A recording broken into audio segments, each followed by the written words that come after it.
জুটির ছবি মানে ছিল দর্শকের কাছে স্বস্তির নিঃশ্বাস।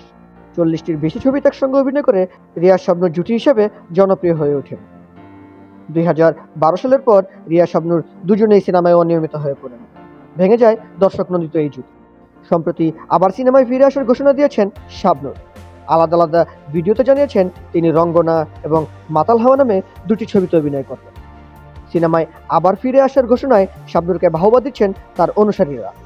শাবনূর নিজেও বলেছেন তিনি ওজন কমিয়ে পুরোপুরি প্রস্তুত হয়ে তারপর সিনেমা করবেন। একটি বেসরকারি টিভির বিনোদন সারাদিন অনুষ্ঠানে শাবনূরের সিনেমায় ফিরে আসা প্রসঙ্গে মন্তব্য করেছেন চিত্রনায়ক রিয়াজ।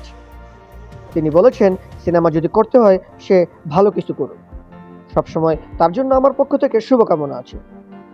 কিছুদিন আগে একটি ঘরোয়া পার্টিতে তার সঙ্গে দেখা হয়েছিল। আমি তাকে শুভেচ্ছা জানিয়েছি। তবে আমি বলবো, যদি সে সিনেমা করতে চান তাহলে এতদিন বিরতিতে থাকার মানে কি ছিল?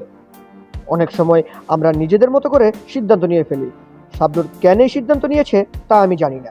যদি সিনেমা করতে চায়, বন্ধু হিসেবে আমি শাবনূরের উদ্দেশ্যে বলবো, তার উচিত হবে ২০২৪ সালে এসে ২০২৪ সালের কন্টেন্ট, স্ক্রিপ্ট এবং পরিচালক নির্বাচন করে ছবি করা। শাবনূরকে এমনিতেই মানুষ ১০০ বছর মনে রাখবে। তবে সে আবার যে ছবি করবে সেই ছবির জন্য তাকে পরবর্তীতে আরও ১০০ বছর বাঁচিয়ে রাখে। শাবনূরের উদ্দেশ্যে রিয়াজ আরও বলেন, তাকে মনে রাখতে হবে যে সে সময়টা বিরতি নিয়েছিল, এর মাঝে বাংলাদেশের সিনেমা এবং মিডিয়াতে অনেক কিছুর পরিবর্তন হয়েছে। আগের অনেকে ছিল যারা এখন বেঁচে নেই। তাই যদি শাবনূর স্ক্রিপ্ট, ডিরেক্টর সহ পুরো টিম ঠিকঠাকভাবে সিলেক্ট করে আবার সিনেমা করে, তাহলে আমি বলতে চাই তার সিনেমায় ফিরে আসার সিদ্ধান্ত সঠিক হবে।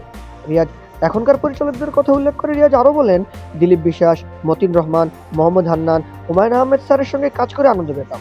কাজ করতে গিয়ে অনেক কিছু শিখতে পারতাম। এখন যারা কাজ করছে তাদের মধ্যে মেধাবীদের সংখ্যা খুবই কম।